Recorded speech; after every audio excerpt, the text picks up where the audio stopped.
Bonsoir à tous, bienvenue dans cette belle salle du W. Ce soir, on renoue avec la tradition. C'est le retour de la grande soirée Entreprises élues. C'est une initiative de la communauté d'agglomération Sarreguemines-Confluence. Alors, je vais demander au président Roland Roth de bien vouloir gagner le pupitre pour un petit mot d'introduction.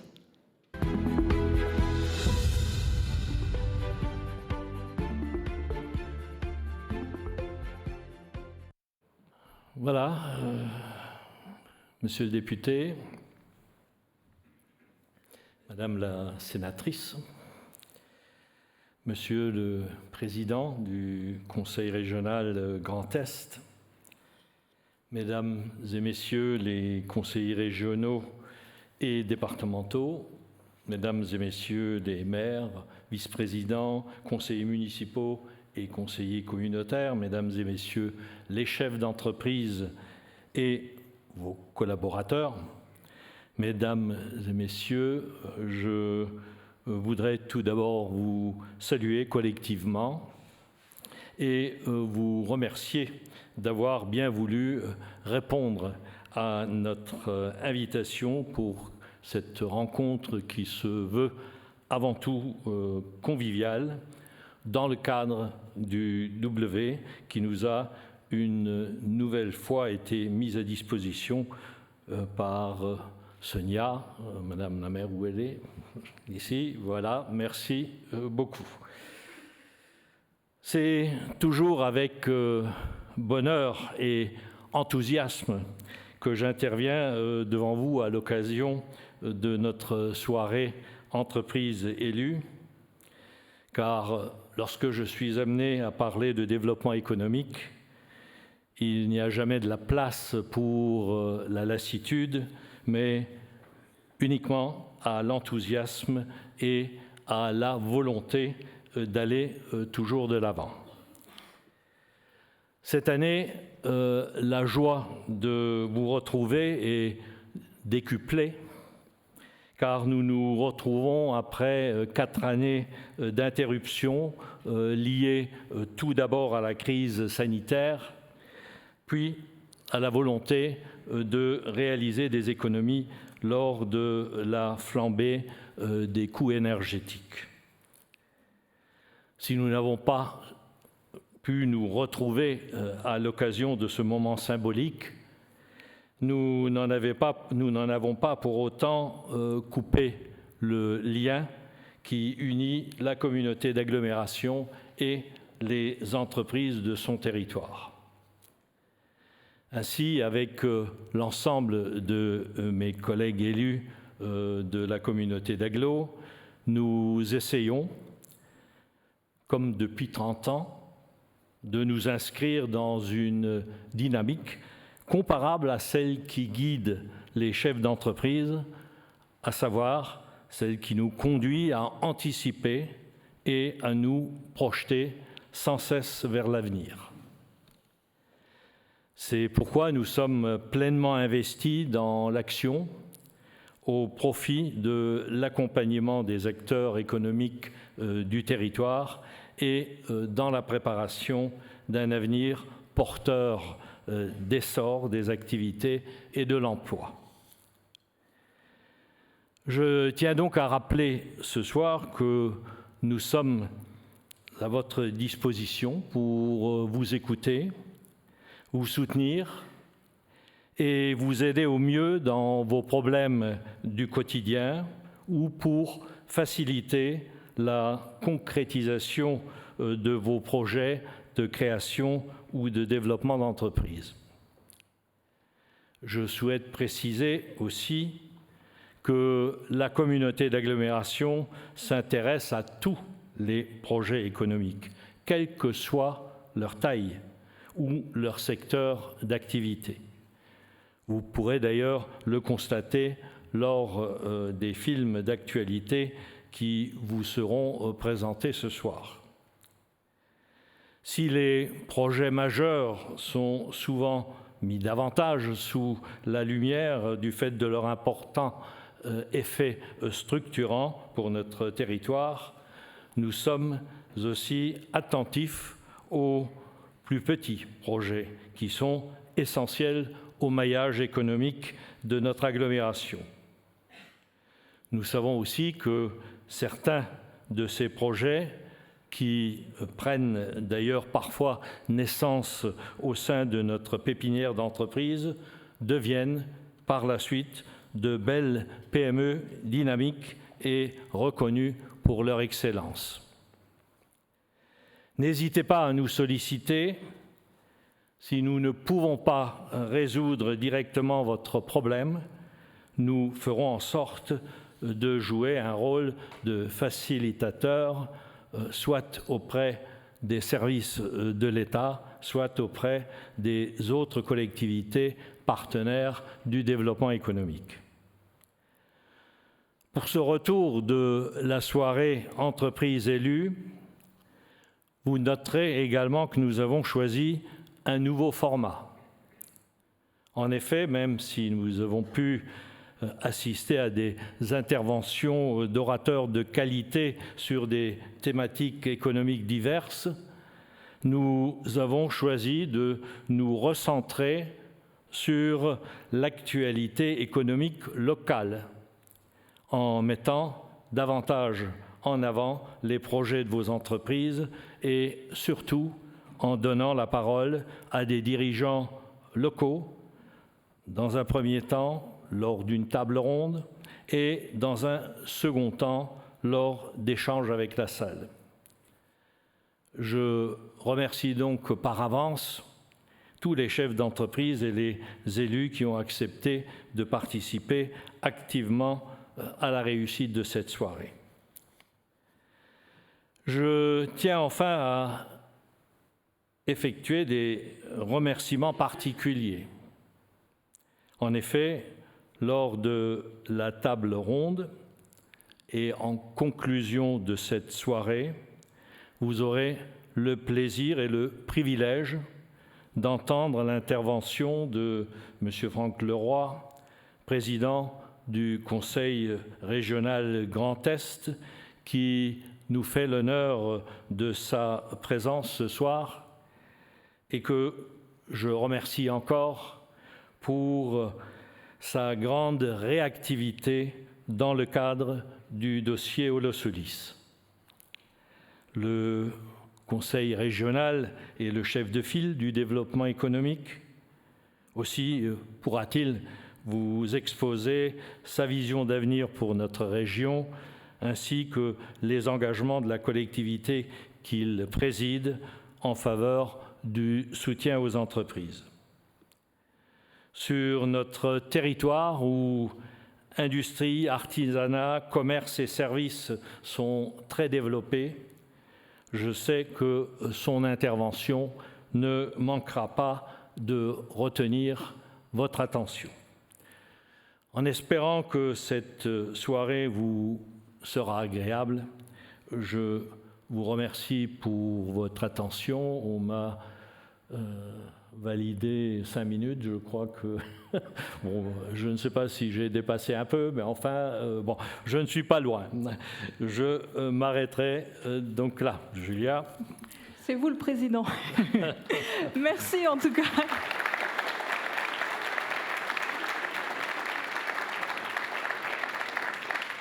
Merci pour cette introduction. Effectivement, je vous laisse regagner votre siège au premier rang, mais provisoirement, puisque vous allez revenir dans quelques minutes pour participer à cette fameuse table ronde que vous venez d'évoquer. Mais on va d'abord écouter le député Vincent Settlinger. Le pupitre est à vous.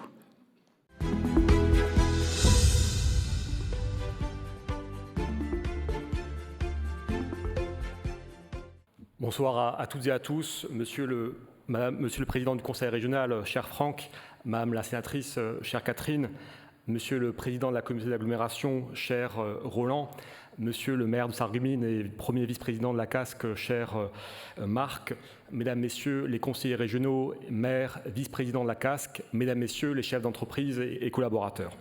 Je voudrais d'abord féliciter le Président Roland Roth d'avoir organisé ce soir une nouvelle fois cette belle soirée élus, chefs d'entreprise. Pourquoi ? Parce que vous avez toutes et tous des agendas extrêmement chargés, vous avez des vies extrêmement compliquées Et il faut le dire que depuis quelques années, avec cette accélération du temps, avec ces changements législatifs constants, avec cette incertitude internationale, avec le prix du pétrole qui a augmenté, avec ces conflits internationaux, que ce soit l'Ukraine ou bien encore l'Arménie ou maintenant Israël, vous avez des emplois du temps chargés.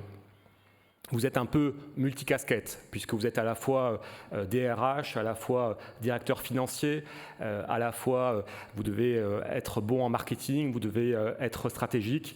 Et donc pour toutes ces raisons-là, vous n'avez pas forcément le temps de réfléchir, vous n'avez pas forcément le temps de vous poser, vous n'avez pas forcément le temps de vous rencontrer entre vous. Et donc ce soir, grâce à cette belle initiative de la communauté d'agglomération Sarreguemines Confluence, grâce à cette initiative du président Roth et des vice-présidents, vous avez le temps d'échanger entre vous. Et je crois que c'est vraiment superbe.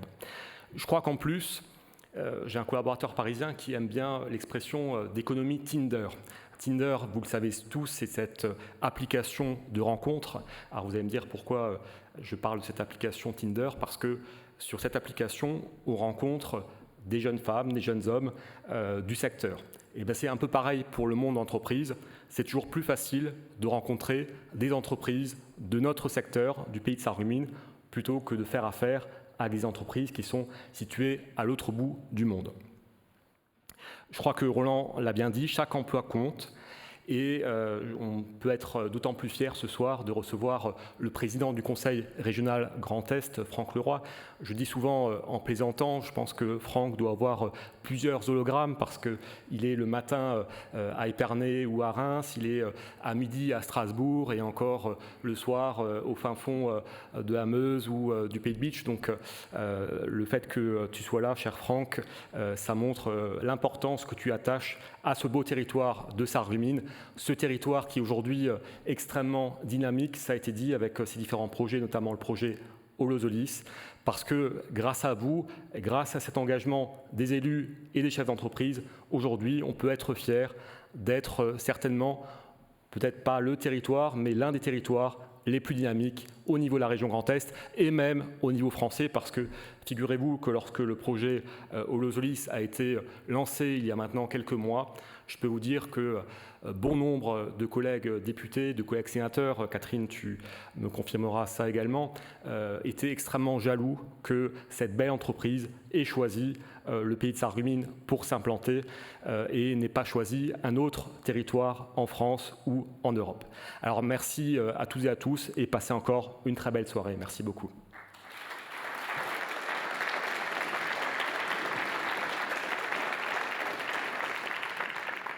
Merci, Monsieur Settlinger, pour cette introduction. Alors, je vais demander maintenant au président de la communauté d'agglo, Roland Roth, de revenir sur scène, puisqu'on va passer à la table ronde, à laquelle participe aussi le président de la région Grand Est, Franck Leroy, ainsi que Marc Zingraf, premier vice-président de la communauté d'agglomération et conseiller régional. Et puis, du côté des entreprises, Holosolis, représenté par son président Jean-Jacob Baumvickers, ainsi que Continental, représenté par son directeur financier John Mockery, et Sarplast Industrie, représenté par son PDG Christian Guindon, qui nous font tous le plaisir de participer à cette table ronde. Vous allez pouvoir partager votre point de vue et votre retour d'expérience.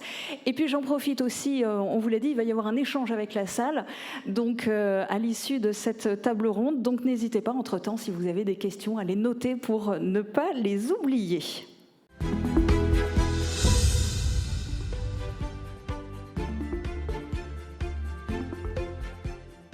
Alors, le développement économique, c'est le fer de lance de l'agglo. Au cours de cette table ronde, on va parler de soutien financier, d'accompagnement des entreprises, de développement, de services. Mais la première étape, c'est évidemment d'attirer de nouvelles entreprises. Et dans ce domaine, Roland Roth, j'ai l'impression que vous avez un petit peu adopté la devise des scouts. Toujours prêt ? Oui, effectivement. Bon, c'est une devise qui me va bien, qui me convient effectivement, et qui illustre bien aussi la politique que souhaite mener la communauté d'agglomération dans le cadre du développement économique. De manière plus simplifiée, on pourrait dire que nous avons comme habitude, donc c'est un peu une stratégie aussi, de réaliser les parcelles d'accueil pour les industriels avant même que nous n'ayons quelqu'un qui s'installe, enfin quelqu'un d'identifié pour s'installer sur ces parcelles. C'est une pratique peut-être un peu inhabituelle, mais qui porte, semble-t-il, ses fruits. On parlait de clé en main, eh bien nous sommes dans cette stratégie actuellement, et nous l'étions déjà il y a une trentaine d'années sous forme de district. C'est déjà à ce moment-là que nous nous sommes penchés sur cette problématique. Alors, une telle pratique a aussi, je dirais, des inconvénients. Donc, il y a un risque, bien entendu, puisqu'on pourrait se trouver face à une absence totale de candidature. Ça peut arriver. Ce n'est pas arrivé encore, tant mieux, mais ce risque existe. Et puis, il y a un inconvénient aussi. L'inconvénient, c'est que la collectivité est obligée de préfinancer les travaux sur ces parcelles, et ce sont des coûts relativement importants. Donc, ce préfinancement n'est peut-être pas à la portée de toutes les collectivités. Donc, ce choix-là est fait aujourd'hui, et nous ne le regrettons pas. Nous ne le regrettons pas. Donc, nous sommes prêts, effectivement, toujours, pour accueillir un industriel. Nous n'avons pas forcément toujours les espaces de la taille voulue, même si nous voyons grand, avec la possibilité de fractionner les espaces, ce qui est une autre solution, mais ça se passe relativement bien. Donc j'ai conscience que c'est une particularité en matière de démarche. Simplement une petite anecdote que j'ai racontée hier à Metz. J'étais au début des années 90, j'étais vice-président du district, avant que nous ne soyons communauté d'agglomération, chargé du développement économique, entre autres. Et je me souviens de l'une de mes réunions de commission où j'essayais de convaincre mes collègues de faire les premiers travaux de plateformage, donc de terrassement sur le site de l'Europol. La discussion était sans fin, avec les craintes qu'on peut comprendre. Qu'est-ce qui se passe si nous investissons et qu'il n'y a pas de candidature? Finalement, j'ai réussi à les convaincre. Nous avons fait ce qu'il fallait, et quelques temps après, la Smart s'est installée sur ce site. Donc, une expérience que je n'oublierai pas. Aujourd'hui, nous investissons, ou nous avons investi au-delà de 100 millions d'euros sur ces deux zones d'activité, ce qui est énorme. Mais rassurez-vous, nous avons déjà récupéré une très grande partie de ce montant, alors qu'à l'époque, il s'agissait d'investir exactement 4,5 millions de francs. Donc, vous voyez le différentiel. Voilà, je vais m'arrêter là. Mais alors, effectivement, ça a été une stratégie mise en place depuis très longtemps. Vous le disiez déjà à l'époque du district.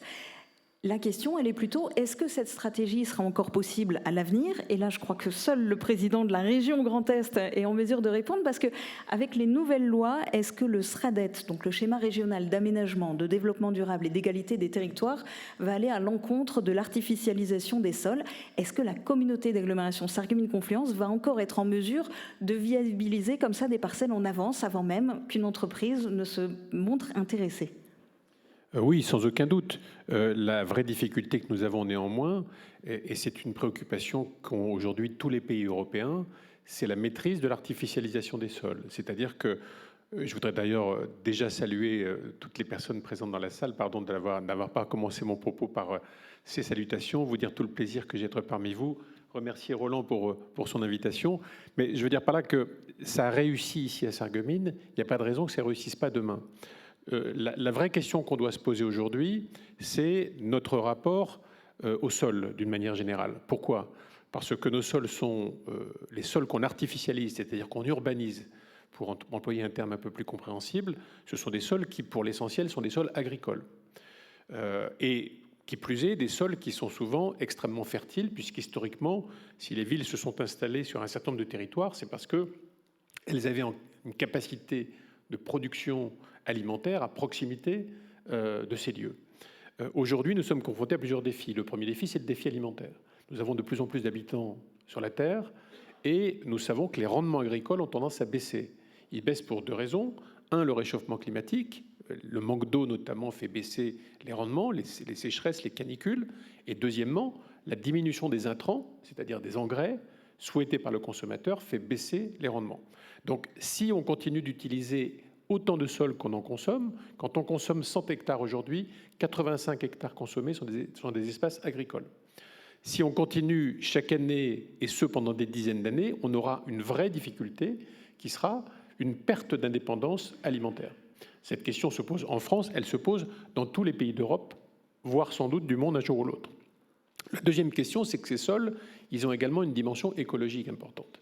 Ces sols, ils servent à stocker le carbone que nous produisons, le carbone qui est produit par nos cycles de vie et de production, va dans les océans, va dans les forêts, va dans les sols.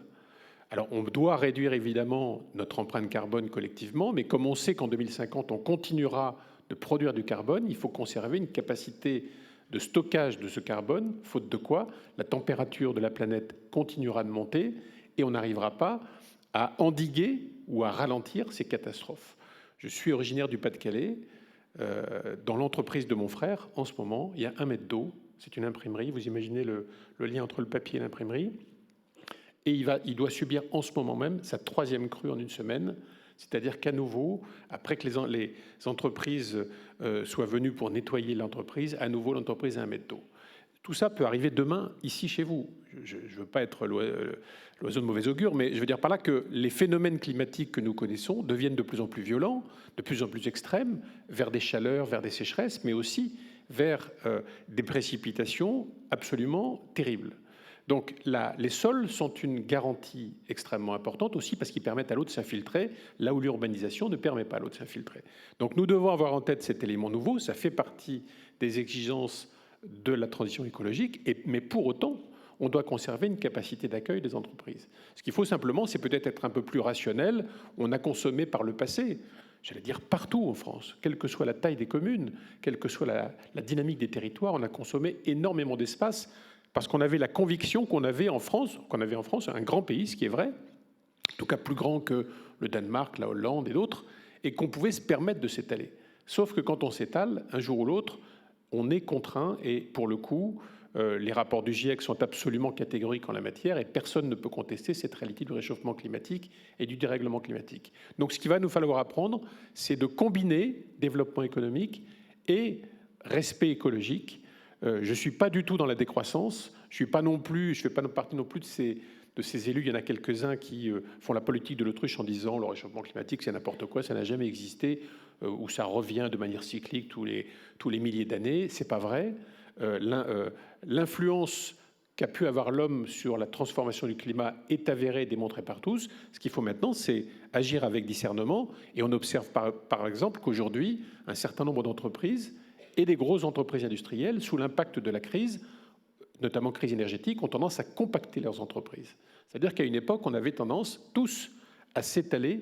Quand une entreprise avait besoin de 10 hectares, elle en achetait 15. C'était légitime. Aujourd'hui, quand je vois Stellantis qui vend 50 hectares à Mulhouse, sur 300 hectares vend 50 hectares, quand je vois à Batilly, en Meurthe-et-Moselle, Renault considérait qu'à partir de ces 16 hectares d'entrepôt, 12 sont aujourd'hui suffisants en produisant autant de véhicules. Ça veut dire que les techniques de compactage existent dans les entreprises. On a également 18 000 hectares de friches dans notre région. Des friches sont des terrains qui sont déjà artificialisés. Alors, j'ai conscience que c'est plus difficile et plus coûteux de transformer un hectare de friche en terrain à vocation économique qu'un hectare agricole. Et c'est là qu'on doit aller chercher des moyens publics, des moyens européens, des moyens d'État, des moyens régionaux, pour remettre sur le marché ces 18 000 hectares qui sont aujourd'hui perdus. Ça fait partie des mesures que nous devons prendre pour éviter cette catastrophe qui consisterait à dire, ben voilà, il faut ralentir le rythme d'artificialisation, donc on ne fait plus de développement économique. C'est totalement aberrant. Donc à nous de faire preuve d'intelligence, à nous de mieux connaître notre foncier, à nous d'aller chercher les friches, à nous peut-être de revoir avec les entreprises. En tout cas, certaines d'entre elles ont parfois des systèmes d'entreposage à l'horizontale qui coûtent beaucoup de surface, alors qu'il existe aujourd'hui des systèmes d'entreposage ou de stockage à la verticale qui sont beaucoup plus économes en espace. Si chacun fait un petit pas en avant en la matière, on peut arriver à résoudre le problème et à rendre l'économie compatible avec les exigences de l'écologie. Donc il y aura encore beaucoup de dialogue. Les liens sont forts entre la communauté d'agglo et les entreprises du territoire. Alors on va en parler tout au long de cette table ronde. Mais je voudrais d'abord qu'on revienne en images sur ce qui a été réalisé en 2023 par l'agglo.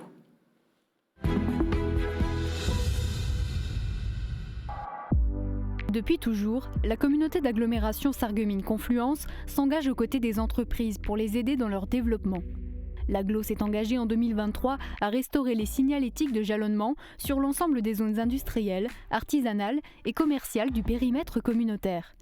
Au total, 64 panneaux ont été posés et 191 entreprises ont été indiquées. L'agglo aménage et entretient régulièrement ces zones pour mettre à disposition des futurs acquéreurs des parcelles prêtes à l'emploi. Sur le parc d'activités de Wouswiller, des travaux de terrassement ont été engagés pour commercialiser 9,5 hectares supplémentaires dans les mois à venir. À Ambars, sur l'Europole, l'aménagement s'est poursuivi avec les terrassements de la tranche 4 sur une surface de 11,58 hectares, dont 5,6 commercialisables.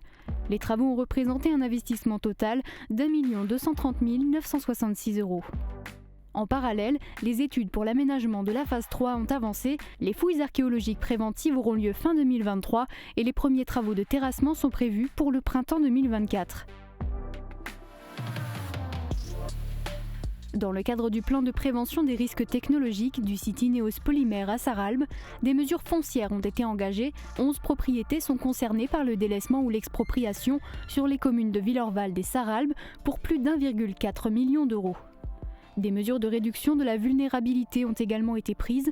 Près de 300 habitations de riverains exposées au risque PPRT Ineos sont accompagnées pour réaliser des travaux de renforcement de leur logement. En plus, un dispositif exceptionnel a été mis en place pour soutenir les entreprises situées dans le périmètre du PPRT, car la loi ne prévoit pas de les accompagner. Avec près de 12 000 actifs, l'impact des transports quotidiens est un véritable enjeu environnemental. L'agglo a donc mis en place avec Klaxit une application mobile de mise en relation de ses travailleurs qui peuvent ainsi covoiturer. Les déplacements à vélo sont aussi encouragés avec l'aménagement et la sécurisation de plus de 200 km de pistes cyclables. L'agglomération Sarreguemines-Confluence soutient aussi ses producteurs. Dans le cadre du projet alimentaire territorial des Vosges du Nord, elle est engagée dans la structuration d'une offre de produits en circuit court. Depuis plus de 10 ans, en octobre, le grand marché des producteurs locaux séduit la population. En 2023, une seconde formule de ce marché a été créée, une édition supplémentaire au printemps qui prend place directement dans les communes de l'agglo. En mai, c'était à Blischfeien. Pour satisfaire les besoins des jeunes générations et soutenir l'accès à la pratique sportive pour tous, un grand complexe multisport, le Bliss Park, est en train de naître en plein cœur de Sarreguemines. Il offrira d'ici 2024 un espace de 6 000 m² aux établissements scolaires et aux associations sportives du territoire. Le territoire communautaire accueille environ 1200 étudiants. Compétence majeure de son champ d'action, l'enseignement supérieur et l'accès à la formation est une préoccupation primordiale de l'agglo. Elle facilite la création de nouvelles filières pour correspondre aux besoins des entreprises en termes d'emploi. Elle attribue aussi des subventions, met à disposition du personnel, construit, rénove les bâtiments et soutient les projets méritants. Exemple avec la construction en ce moment même du nouvel institut de formation en soins infirmiers. Il se situe à proximité directe de l'hôpital Robert Pax, sur l'ancien parking du personnel. Cette décision a été prise grâce à une maîtrise d'ouvrage portée par la communauté d'agglomération dans le cadre d'une convention avec l'hôpital. Le bâtiment aura une surface de 2100 m² avec 2 salles plénières, des salles dédiées aux travaux pratiques, des salles de réunion, des bureaux et des locaux administratifs. Le projet s'élève à environ 5 millions d'euros, dont 3 600 000 de subventions de la région Grand Est. Enfin, l'agglo prend en compte l'aspect transfrontalier, indissociable du territoire et qui constitue son ADN. Pour permettre aux travailleurs frontaliers un meilleur confort de vie, une première crèche transfrontalière a ouvert ses portes à la rentrée 2023. Fruit d'un partenariat financier entre la Casques et la ville de Sarrebruck, elle peut accueillir 11 enfants de l'agglo. À travers ses nombreux domaines de compétences, l'agglo impulse et facilite les initiatives qui renforcent l'attractivité du territoire pour ses entreprises actuelles et futures et pour ses habitants.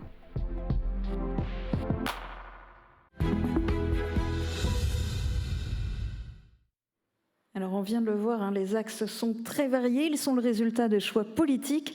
Roland Roth, ça ne doit pas toujours être facile de déterminer les priorités. Vous avez raison, ce n'est pas toujours facile, mais nous sommes en plein dans le rôle d'un élu. Et je pense que mes collègues qui sont dans la salle ce soir, comme moi, sont amenés régulièrement à prendre ce genre de décision, à fixer un ordre de priorité en suivant un fil conducteur qui est celui de l'intérêt du territoire et celui de la population. Donc c'est notre rôle. Alors si la Casques, par exemple, a décidé, puisque c'est aussi une priorité, si elle a décidé de mettre le développement économique en tête de ses activités, c'est qu'elle a estimé à un moment que c'est de cette manière-là qu'on prépare le mieux l'avenir du territoire. Nous avons aujourd'hui un besoin d'activité. Cette activité est productrice d'attractivité et je crois que ce sont des choix politiques qui, à un moment ou à un autre, sont payants. Toutes les actions que nous venons de voir dans ce petit film en profitent aujourd'hui, puisque avec ces ressources, nous facilitons la réalisation de ces projets, comme demain Holosolis participera également à ces différents financements. C'est pour ça que nous sommes ravis de les avoir avec nous et sur notre site, mais pas uniquement pour cela. Donc il y a beaucoup d'autres raisons, dont notamment la compétence et la sympathie des porteurs de projets qui nous plaît tout particulierne. Donc voilà, c'est difficile, mais il y a des choix à faire et c'est notre rôle. On va voir un petit peu ce qu'on en pense au niveau des entreprises. John Mokry, par exemple, quel est le regard que vous portez sur la stratégie économique de l'agglo et notamment en direction de l'entreprise continentale?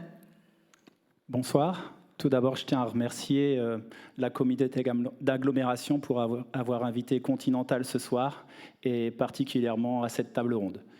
On l'a pu le voir sur la petite vidéo qui a été diffusée. Je pense que la Moselle-Est est une zone avec une forte entité industrielle.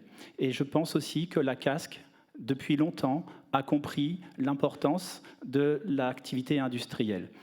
On peut le dire de différentes façons, mais on sait tous qu'un emploi industriel crée énormément d'emplois aussi indirects, que ce soit dans le domaine tertiaire ou dans le domaine des services. La communauté d'agglomération a su accompagner les industriels depuis longtemps. Tout à l'heure a été évoqué la SMART, accompagne aussi les acteurs qui sont encore présents. Continental en bénéficie, on pourra peut-être en parler un petit peu plus tard. D'autres acteurs de plus ou grande taille et plus récemment Holosolis sur le territoire. En termes de relations, la relation entre la communauté d'agglomération et Continental, c'est une relation qui dure depuis une quinzaine d'années, je dirais, avec le financement, l'accompagnement du financement de travaux, notamment en termes de plateformes logistiques et de capacité de stockage. Et c'est à ce titre que la communauté a créé également une structure, la SEML, initialement créée pour accompagner Continental et un autre industriel de la région. Et depuis, cette structure a accompagné de nombreux industriels dans leur développement local. Donc je voudrais profiter également de ce moment pour remercier la CASC pour leur soutien durant ces dernières années et j'espère également encore bénéficier de soutien dans les années à venir. Il est important d'accueillir de nouveaux acteurs économiques, mais il est aussi important de soutenir les acteurs économiques qui sont déjà ancrés sur le territoire. Je crois que le message est passé devant plein de témoins en plus. Christian Guindon, est-ce que vous aimeriez, vous, voir l'agglo développer d'autres services, par exemple, pour contribuer à l'attractivité du territoire? Est-ce que vous avez des besoins à exprimer? Alors, ce que je peux dire à mon niveau, c'est qu'on a de la chance d'être sur un territoire avec une CASC qui est aussi dynamique et qui va de l'avant, comme le disait le président Roth. Une des grandes stratégies de l'agglo, c'est d'anticiper et de prendre des risques en investissant. Et c'est ce que nous, au niveau des entreprises, on fait en permanence parce qu'on n'est jamais sûr du résultat. C'est un pari qu'on fait sur l'avenir. Et je trouve que, d'une part, on a beaucoup de chance. Et deuxièmement, il faut qu'on le fasse encore plus savoir en dehors de la Moselle et de la région Grand Est pour attirer des jeunes talents. Parce qu'on a besoin de compétences, a fortiori avec l'investissement qui va être fait très prochainement par Holosolis. L'autre rêve éventuellement que je caresse, ce serait de créer localement, avec le soutien de l'agglo, un fonds d'investissement local à parité entre des investisseurs privés, des dirigeants, des chefs d'entreprise, et puis des investisseurs publics qui prendraient des participations dans un certain nombre de projets qui verraient le jour sur le territoire. On a besoin sur le territoire de locomotives, de Holosolis, Ineos, Continental, mais on a aussi besoin d'un tissu de PME qui irrigue le territoire. Donc je pense que si j'ai un souhait à formuler, c'est celui-là ce soir. Une belle idée, j'espère qu'on aura l'occasion d'en reparler. On le sait, les territoires ne sont pas égaux, que ce soit en termes de ressources ou en termes d'investissement, et en particulier dans le développement économique. Alors en tant que président du Grand Est, Franck Leroy, quel est le regard que vous portez sur la stratégie de la communauté d'agglomération Sarreguemines-Confluence? Est-ce qu'ici c'est similaire à ce qui se fait globalement dans la région? En tout cas, si j'en juge par les commentaires des chefs d'entreprise présents, il y a une grande satisfaction à l'égard du travail de la CASC et ça ne me surprend pas vraiment pour avoir eu l'occasion de travailler avec Roland, avec Marc sur le dossier Holosolis. J'ai pu noter qu'ils avaient une vraie vision du développement économique, qu'ils avaient conscience d'avoir, à travers le foncier de l'agglomération, j'allais dire, un gisement extrêmement intéressant, qu'il ne fallait surtout pas le brader ou le vendre trop vite, notamment par petits morceaux, de peur que ce mitage, finalement, pénalise le territoire face à des projets qu'on devinait. C'est-à-dire que depuis quelques années, il faut le reconnaître, la France a retrouvé une certaine attractivité sur le plan économique et notamment sur le plan industriel, alors que pendant longtemps, on a considéré que l'industrie était un gros mot. On commence enfin à comprendre que l'industrie, c'est aussi une des solutions dans la transition écologique que nous devons engager. Et là, on a des élus qui ont eu, j'allais dire, ce flair, cette audace d'acheter des terrains très tôt, de prendre le risque de viabiliser ces terrains pour permettre des implantations économiques d'importance. Et on le sait aujourd'hui, et je ne pense pas que ce soit les dirigeants des entreprises qui sont autour de moi qui nous démentiront, que quand une entreprise cherche à s'implanter, Et quand elle prend cette décision, elle a besoin d'aller vite. Et si effectivement il faut déboiser, s'il faut faire une étude faune-flore pendant 1 an, s'il faut faire une étude hydraulique, une étude loi sur l'eau, etc., et que vous dites au chef d'entreprise, bon, on a un superbe terrain pour vous, mais alors dans 2 ans et demi, 3 ans, pas avant. Qu'est-ce qu'il fait le chef d'entreprise? Il va ailleurs. Il n'est pas fou. Hein, il est souvent pressé par son investissement. Et donc ici, on a des acteurs économiques, parce que les élus sont aussi des acteurs économiques, alors différents des chefs d'entreprise, mais qui ont flairé qu'il y avait une attente de réactivité de la part des industriels, et qui ont pensé ce foncier, l'ont aménagé pour que, le jour venu, un acteur important, en l'occurrence sur le Solis, arrive. Et j'allais dire que ça aussi, c'est quelque chose d'assez admirable, parce que on a toujours à penser que les choses se font comme ça en claquant des doigts. Non, il faut savoir investir sur son territoire, anticiper, être audacieux, et en l'occurrence, les élus de la casque l'ont été. Et j'allais dire que les atouts de ce territoire, ils sont différents des atouts d'autres territoires. On l'a dit, ça a été dit dans la vidéo tout à l'heure, le transfrontalier est dans l'ADN de ce territoire. Quand on sait que la région Grand Est est la 2e région en France pour l'accueil d'investissements étrangers, la carte du transfrontalier est maîtresse. On a 750 km de frontières avec la Suisse, l'Allemagne, le Luxembourg et la Belgique. Et il va de soi que quand une entreprise vient s'installer dans le Grand Est, elle pense à la France, mais elle pense aussi à ce qu'il y a juste de l'autre côté de la frontière, à savoir des marchés européens qui sont absolument gigantesques. Et donc ici, savoir jouer ses atouts, bénéficier d'infrastructures de communication remarquables, bénéficier d'une écoute des élus locaux, du fait que sur un territoire comme celui-ci, et l'exemple de Le Solis l'a démontré, la casque, la région, les services de l'État ont parlé d'une même voix, se sont engagés à faciliter la mission de l'investisseur, et au bout du compte, le résultat est là. Donc je pense que avoir ce coup d'avance, avoir cette capacité à anticiper le développement économique, à penser le développement économique de demain, c'est sûrement l'une des clés de réussite, et c'est sûrement l'un des atouts de ce territoire. Et tout comme la communauté d'agglo, la région est compétente à la fois en matière de développement économique et de formation. Dans la vidéo, on a vu par exemple des images des travaux du nouvel IFSI, l'Institut de formation en soins infirmiers. Marc Zingrave, c'est un vaste chantier, alors qui a été initié certes par l'agglo, mais qui est aussi très fortement soutenu par la région. Et puis au-delà de ça, il y a des gros besoins en formation pour les entreprises actuelles et futures du territoire. Oui, alors je crois qu'il faut déjà commencer par remercier là aussi tous ceux qui ont œuvré, notamment la région, pour qu'on puisse avoir sur nos territoires ce qui répond à la préoccupation essentielle des Français, qui est la santé. La santé sur les territoires, c'est aussi une piste qu'on soutient du point de vue de la communauté d'agglo, mais bien sûr, c'est une priorité également de la région. Évidemment, je serais incomplet en n'évoquant pas qu'il s'agit de travailler avec l'Allemagne également, et puis de répondre aux besoins de consolider ce qui relève de nos hôpitaux, de la médecine en ville également. C'est un gigantesque chantier aujourd'hui qui passe par la question de l'enseignement supérieur. Mais l'enseignement supérieur est surtout là pour répondre aux besoins des investisseurs. On en a parlé hier à l'occasion de l'Open à Metz, mais on en parle régulièrement. 1200 étudiants, c'est le résultat d'un vrai travail que la communauté d'agglomération a commencé en même temps, d'ailleurs, que son soutien au développement économique.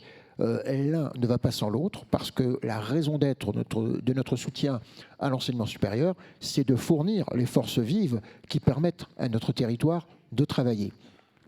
À l'époque de la Smart, par exemple, Roland se souvient, eh bien, on avait pas mal d'ingénieurs qui arrivaient du tissu local, notamment des fameux ISFATES, dont le S final signifiait Sarreguemines au départ, on l'oublie quelquefois, mais on en a retrouvé un certain nombre de ces cadres-là dans nos entreprises au sommet. Et je crois qu'on est resté dans cette idée-là, c'est que notre territoire n'attend pas forcément des réponses d'un petit peu partout, mais on essaie de suggérer, de provoquer les réponses et les formations dont nous avons besoin. Et c'est ce qui nous attend pour servir la cause de Le Solis. Il y a différents paramètres. Il y a les réponses que Le Solis, en termes de formation, a déjà réfléchi, leurs partenaires habituels, j'allais dire à l'intérieur de ce qu'ils savent faire et de leur réseau. Il y a ensuite nos réseaux traditionnels. J'ai déjà discuté avec monsieur le recteur qu'on a vu avant à l'écran, avec l'inspecteur d'académie, tout ce qui maîtrise le lycée professionnel. Et puis l'université, bien sûr, les IUT, enfin l'IUT, on a un IUT de plein exercice à Sarreguemines qui sera également au service du projet. C'est une compétence de la région pour ce qui est de l'université, les lycées. Eh bien, on a déjà, avec les uns et avec les autres, l'occasion d'aborder ce sujet. Et on sera prêt et on sera au service des projets des uns et des autres. Je terminerai simplement en disant qu'il faut réfléchir non seulement par rapport au projet dont nous venons de parler, mais bien globalement, parce que c'est l'ensemble du tissu des besoins des entreprises qui attendent de nous un effort en matière de formation, parce que la formation, c'est la meilleure manière d'attirer et de fidéliser ceux dont on a besoin après. Jean-Jacob Boom-Vickers, vous ne pouvez pas encore formuler de retour d'expérience concernant les services qui sont mis en place par l'Agglo, mais malgré tout, vous vous êtes renseigné, j'en suis sûre. Est-ce qu'ils ont contribué à vous faire choisir le site d'Ambar pour implanter votre Gigafactory? Alors, bonsoir. Oui, bien sûr. Ces sites tous ces services qui sont disponibles ici sont bien sûr extrêmement importants. Ne serait-ce que des questions simples comme des crèches, comme des pistes cyclables. On l'a vu lors des discours et de la concertation nationale qu'on a eu dans ce dernier mois. La population vraiment souhaite avoir cette capacité à se déplacer et à avoir accès à des crèches. Mais en plus de tous ces services, il y a également bien sûr les services dont on a parlé, les services de l'État, les services de la CASC, qui ont été absolument extraordinaires. Monsieur Leroy en parlait tout à l'heure par rapport au fait de l'unicité de la région, de ces terrains qui devaient être disponibles, et tout le travail qui a été fait par la CASC, cet investissement qui a été fait par eux, cette vision, c'est également un service au sens large, et il a été pour nous primordial pour notre décision de s'installer ici. Depuis le début de cette table ronde, on a beaucoup évoqué à demi-mot votre projet, mais comme on voulait en savoir plus, on est allé vous interviewer sur le site sur lequel sera construite la Gigafactory.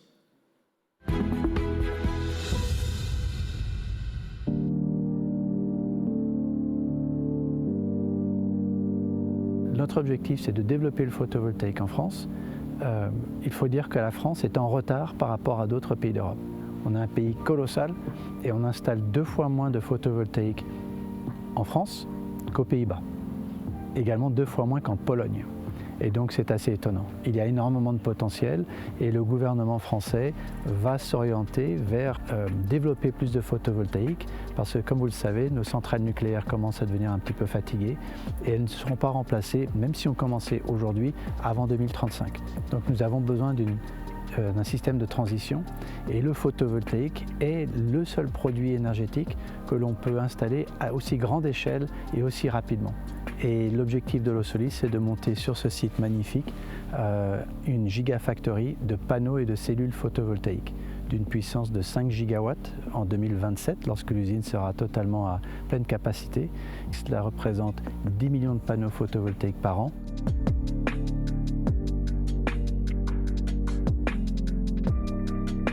Nous avons choisi ce site pour plusieurs raisons. Le premier, c'est que nous avons reçu un accueil absolument phénoménal de la part de la CASC dans la région. Nous avons regardé 6 pays d'Europe, 40 sites, et c'était de loin le meilleur. Le site, en fin de compte, est unique. Vous avez ici un site qui est clé en main et qui est absolument unique en Europe.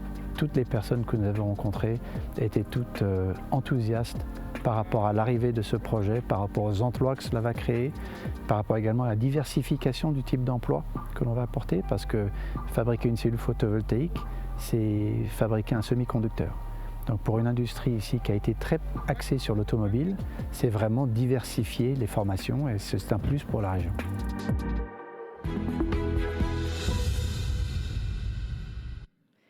Alors Jean-Jacob Boom-Vickers, vous en êtes où de ce beau projet et est-ce qu'on est sûr qu'il verra le jour?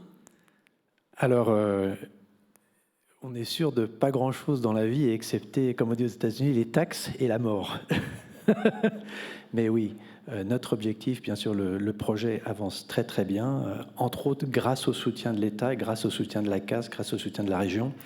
Nous avons pu bénéficier, et merci Madame la maire, de cette magnifique salle déjà à 2 reprises, l'une pour lancer le projet de la concertation CNDP que nous avons fait avec la population de la région et ensuite pour la réunion de clôture. Et cette concertation s'est extrêmement bien passée. La population est extrêmement accueillante, souhaite voir le projet se réaliser. Donc déjà avoir la population avec nous est déjà une première chose qui est très importante et qui va, à mon avis, beaucoup contribuer à son succès. En ce qui concerne là où nous en sommes actuellement, nous travaillons beaucoup avec l'administration de la Moselle pour obtenir nos permis de construire. Donc c'est la prochaine étape après la concertation. Une fois que la concertation sera terminée, nous pourrons déposer nos permis de construire.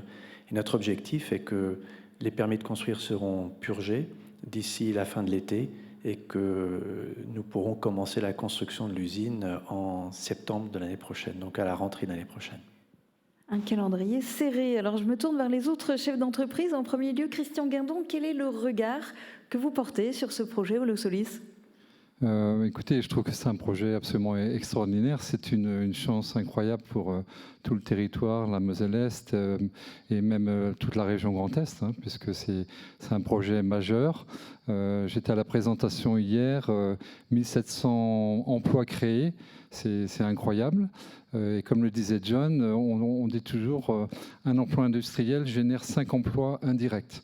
Donc ça va vraiment irriguer, rayonner sur tout le territoire et c'est vraiment formidable. Et en plus, on développe des compétences et des savoir-faire dans d'autres domaines que ceux qu'on maîtrisait jusqu'à présent. Donc c'est tout bénéfice pour le territoire. Et vous, John Mokry ?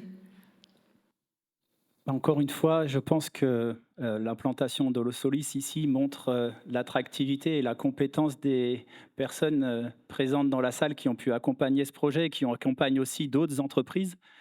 Bien sûr, aujourd'hui, Continental reste le plus gros employeur dans le milieu industriel de la région et on regarde avec vigilance l'arrivée d'Holosolis parce qu'il ne faudrait pas non plus que l'arrivée d'Holosolis vienne créer un déséquilibre dans le tissu économique local.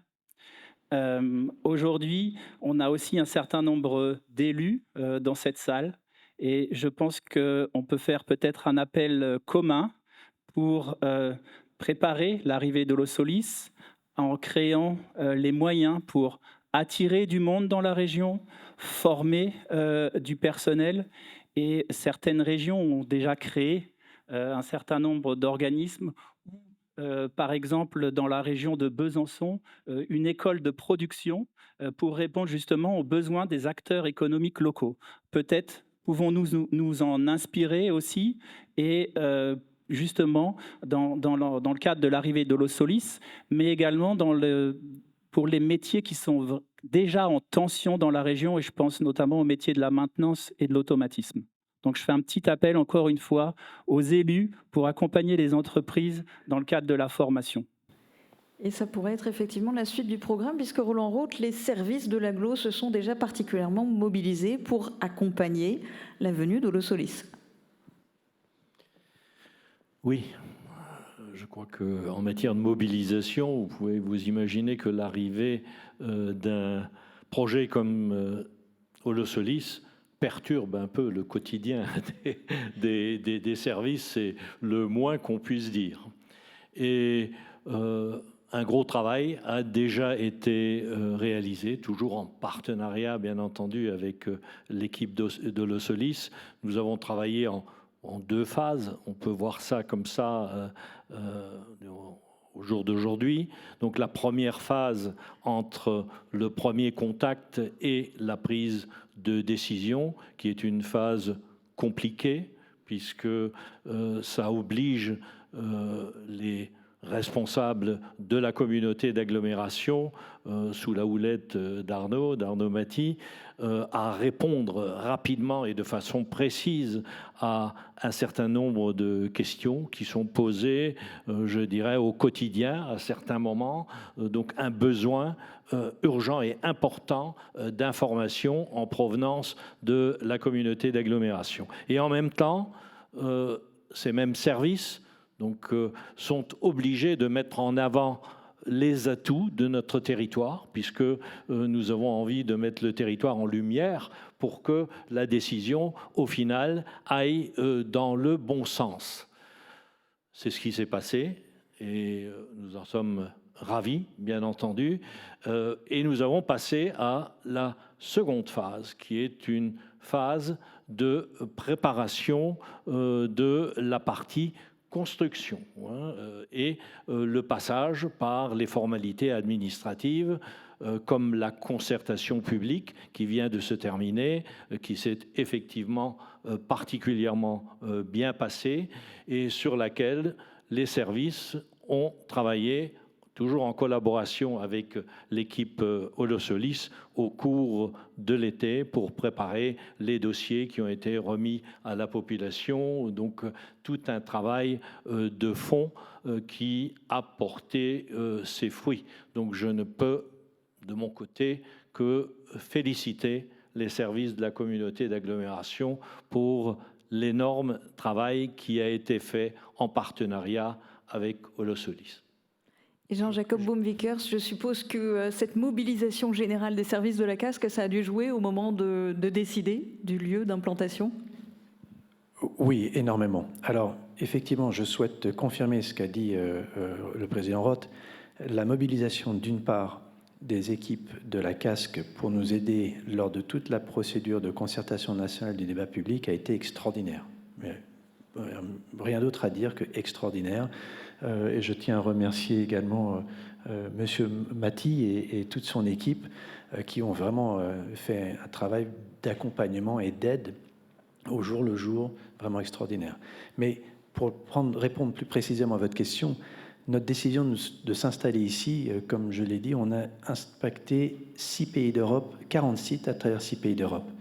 On n'a pas trouvé de site aussi bien que celui-ci et surtout avec autant de soutien, que ce soit au niveau de la casque, que ce soit au niveau de la région Grand Est et que ce soit au niveau de la France, au niveau gouvernemental à Paris.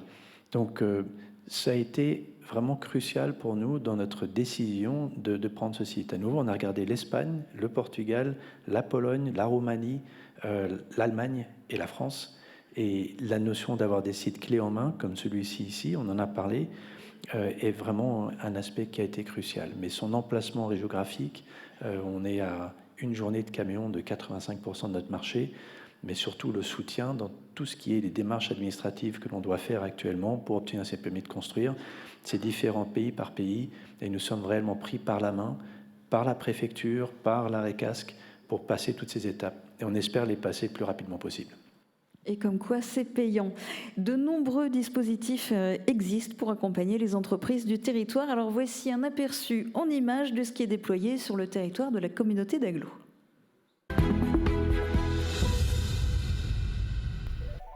Dans le but de soutenir et pérenniser l'attractivité et le développement économique, la casque propose plusieurs dispositifs d'aide et d'accompagnement destinés aux entreprises.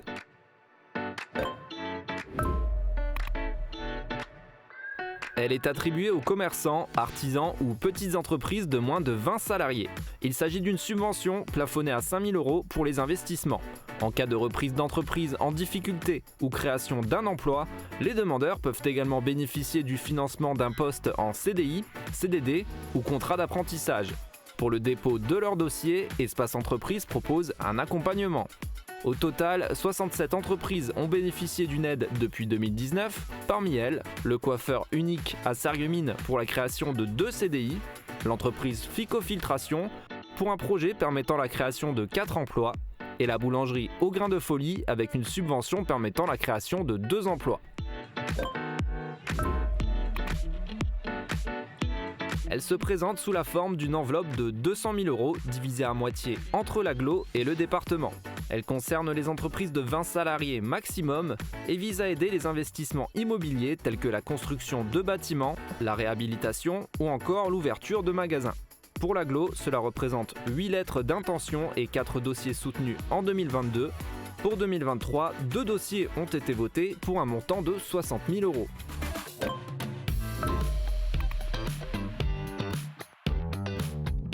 Porté par Espace Entreprise et la région Grand Est, il s'agit d'un collectif composé d'acteurs du développement économique. La CCI, la Casque, la ville de Sarreguemines, Moselle Attractivité, Pôle Emploi ou encore la mission locale. Et les missions sont nombreuses. Favoriser les échanges sur la création d'entreprises et le développement économique, travailler sur les besoins territoriaux, faire connaître les dispositifs d'accompagnement, encourager les créations et reprises d'entreprises, soutenir une promotion de créateurs et de repreneurs, et l'organisation d'événements thématiques. En parallèle, le Créalab favorise l'accompagnement de ses entreprises membres avec l'attribution d'un parrain et l'organisation d'ateliers orientés vers la formation, l'échange et le partage.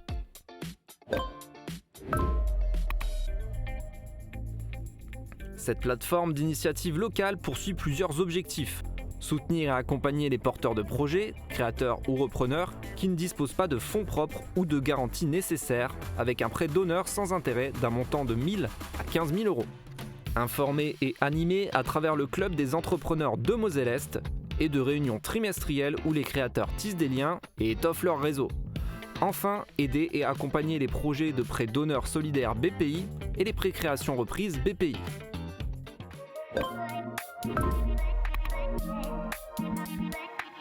Ce dispositif de la région Grand Est offre des aides financières aux entreprises qui souhaitent convertir leur flotte au gaz, à l'électrique ou à l'hydrogène. Pour bénéficier de cette aide, il faut se trouver sur un territoire couvert par une étude de conversion de flotte. Et c'est là que l'Agglo entre en jeu, puisqu'elle a décidé de réaliser et prendre financièrement en charge cette étude au courant de l'année 2023. Dès 2024, les entreprises de l'Agglo seront donc éligibles et pourront bénéficier de subventions régionales.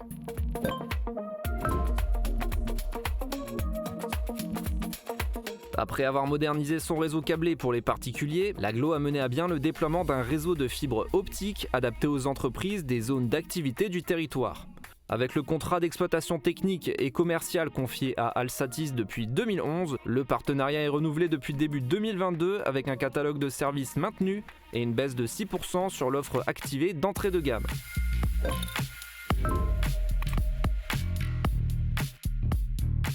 Depuis plus de 10 ans, l'Agglo investit dans la transition énergétique de son territoire. Cette dynamique tendue vers les énergies renouvelables propose des outils mis à disposition des entreprises afin qu'elles s'adaptent et restent compétitives d'un point de vue économique et environnemental.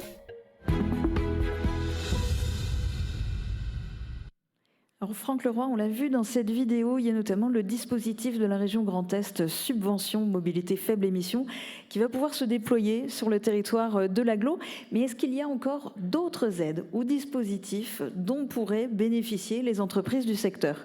Faites attention à ce que vous répondez, il y en a beaucoup dans la salle. Alors on aide déjà toutes les entreprises qui s'équipent de bornes électriques, par exemple, parce que bon nombre d'entre elles le font, parce que c'est aussi d'abord le moyen de verdir la flotte de l'entreprise, mais également de permettre souvent aux salariés de pouvoir recharger leur véhicule électrique, ce qui veut dire qu'eux aussi peuvent passer l'électrique. Or, on sait très bien que l'un des obstacles majeurs aujourd'hui pour passer à l'électrique, c'est le prix de la voiture, et c'est parfois aussi pour un certain nombre de personnes, quand ils vivent en collectif, de pouvoir charger son véhicule.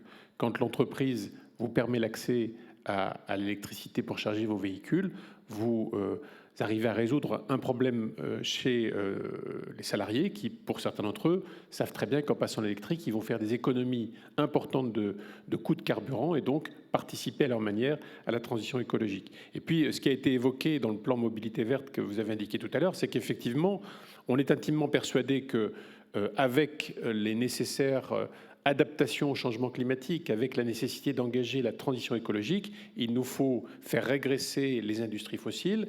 Et pour ce faire, nous avons proposé à un certain nombre de territoires, sous forme d'un appel à projet, de réfléchir à l'échelle de leur territoire sur leurs besoins en matière d'énergie décarbonée, en matière de mobilité à faible émission.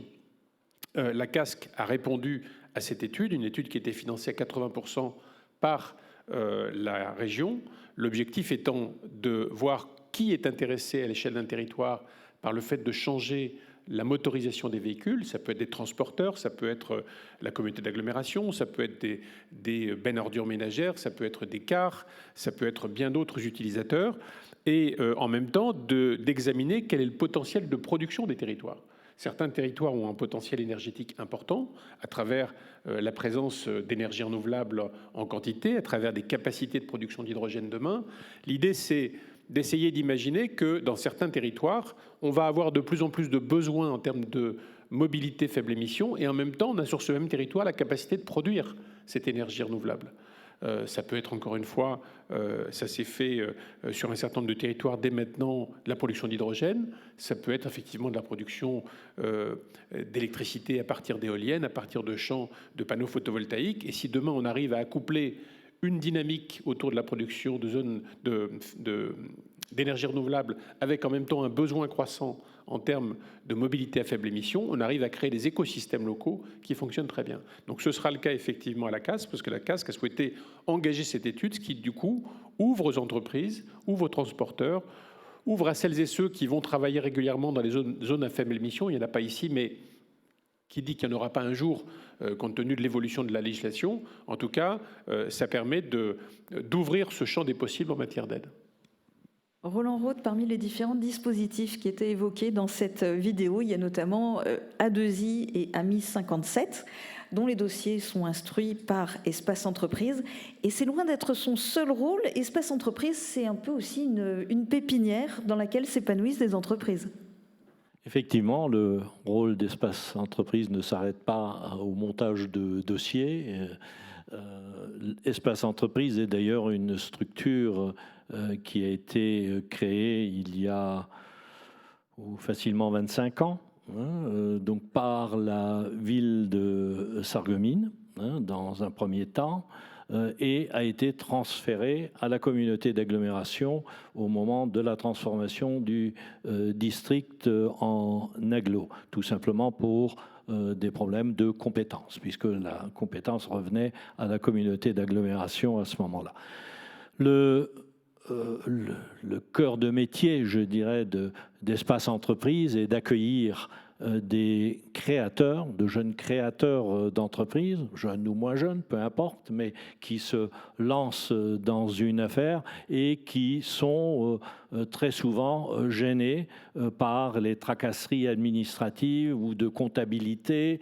Donc Espace Entreprise met à disposition des locaux pour leur permettre de travailler sur leur cœur de métier, et ils sont soutenus par des services administratifs ou de comptabilité pour leur permettre donc progressivement de voler de leurs propres ailes et d'aller s'installer, par exemple, sur une zone d'activité de la CASC. Bon, s'ils s'installent ailleurs, ce n'est pas bien grave, l'activité existe toujours, mais bon, l'idée est celle-ci au départ. Donc voilà vraiment le cœur de métier d'Espace Entreprise.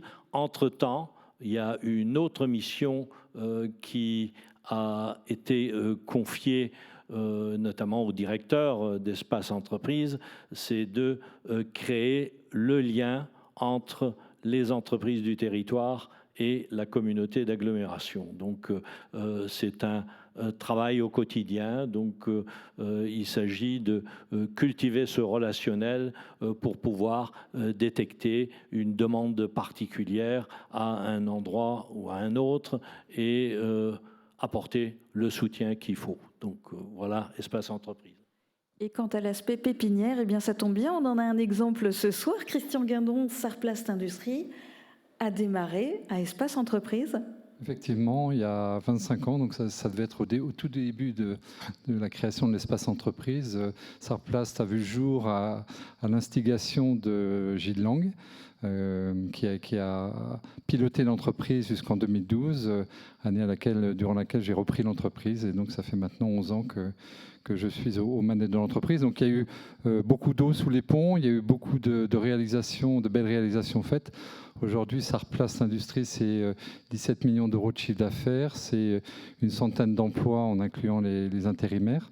Et c'est aussi toutes les certifications qualité, environnementale et RSE demandées par les grands donneurs d'ordre qui sont nos clients. Donc beaucoup de progrès et de réalisations ont été faites et ça continue puisque on doit toujours aller de l'avant. La CASC doit toujours aller de l'avant et les entreprises aussi. C'est ça notre ADN. Et il y a effectivement toute une dynamique au sein des entreprises installées sur le territoire de la communauté d'agglomération, développement, extension, nouvelles orientations, et bien tour d'horizon en images de ce qui s'est passé dans les entreprises.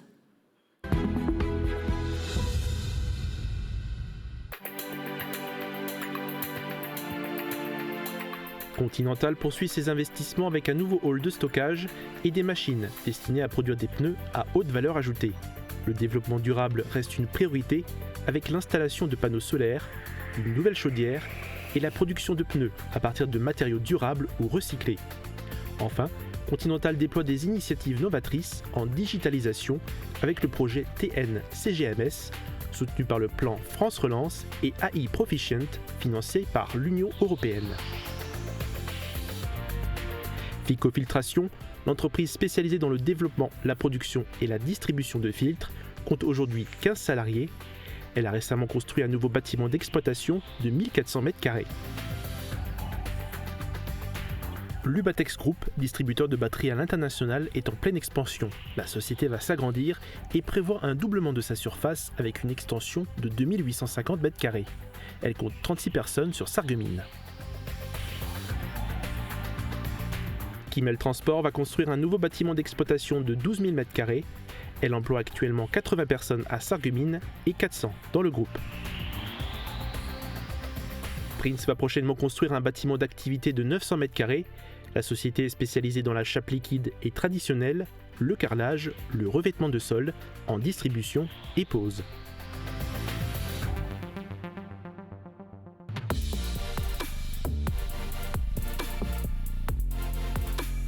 Ineos prévoit la fabrication de 15 000 véhicules pour 2023 et 30 000 pour 2024.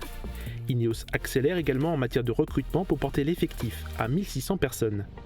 Le Grenadier est aujourd'hui disponible dans 31 pays et sera distribué dès fin 2023 aux États-Unis.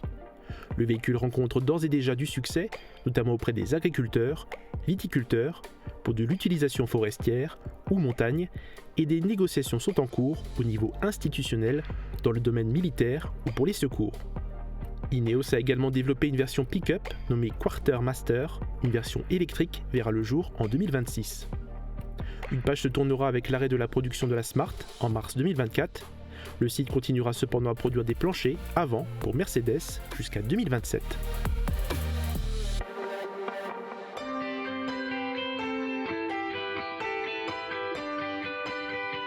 SDAA est distributeur exclusif d'arbres magiques désodorisants. Elle entame la construction d'un bâtiment d'exploitation de 800 m², dont 165 m² de bureaux et 635 m² de hall. Vent est spécialisée dans la fabrication d'outils abrasifs et de polissage. La société compte 3 collaborateurs. Elle va faire construire un bâtiment d'exploitation de 400 m², dont 50 m² de bureaux et 350 m² de hall. Rens, le fabricant de boîtes aux lettres, vient de réaliser une extension de 600 m² de ses locaux basés à Woeswiller. La société est toujours avant-gardiste dans la conception de boîtes aux lettres connectées et des click and collect. CER Vogelgesang, déjà installé sur la ZA de Woeswiller, va construire un nouveau bâtiment d'exploitation de 500 m² au sein de son complexe d'auto-école. Elle a parallèlement acquis un autre terrain de 2 hectares sur cette même zone pour réaliser une piste d'évolution poids lourd et une zone d'évolution poids lourd, ainsi qu'un bâtiment de 800 m². La structure compte 13 salariés. Toussaint est un distributeur de solutions d'hygiène pour les professionnels. Ses locaux actuels de 5650 m² ont fait l'objet d'une extension de 2520 m², comprenant dépôt et showroom. Desgreen est une entreprise de paysage spécialisée dans l'entretien des sols sportifs type sol, foot ou encore rugby, mais aussi dans l'activité paysagère classique chez les particuliers, les professionnels et les collectivités.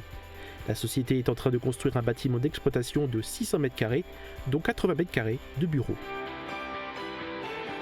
Chaîne de l'Est vient d'acquérir un bâtiment d'exploitation de 1600 m² et des bureaux showroom de 400 m², autrefois exploités par le groupe Humeur.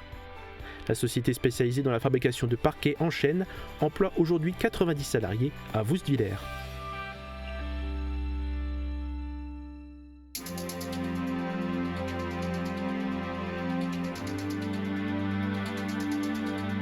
L'unité technique territoriale du département a rénové 2 bâtiments d'exploitation de 5000 et 1000 m². L'UTT a pour mission d'entretenir les routes et les bâtiments du département, d'assurer la signalisation horizontale, d'entretenir des dispositifs incendie, d'effectuer des réparations mécaniques. Le site accueille également les bureaux du siège de l'unité technique départementale.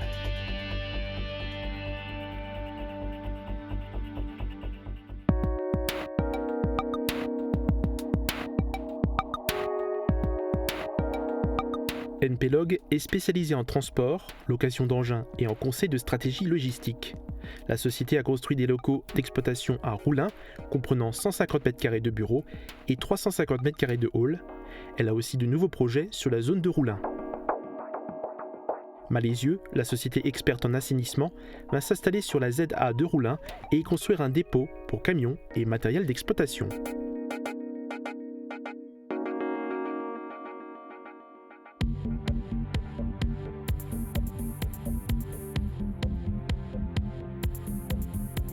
Est Industrie, spécialisée en chaudière industrielle et en équipement sous pression, vient d'acquérir un terrain d'1,3 hectare comprenant un bâtiment et projette d'en construire un second sur ce même terrain.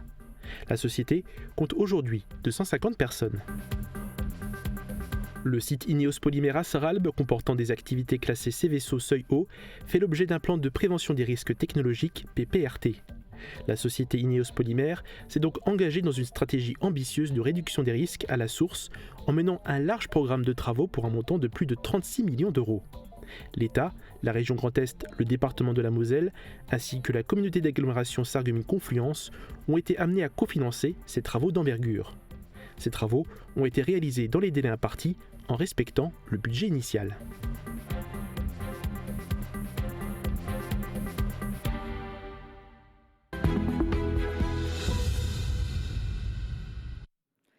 Des entreprises qui s'implantent et qui se développent, ça crée une belle dynamique, c'est important pour le territoire, ça crée aussi des opportunités d'emploi.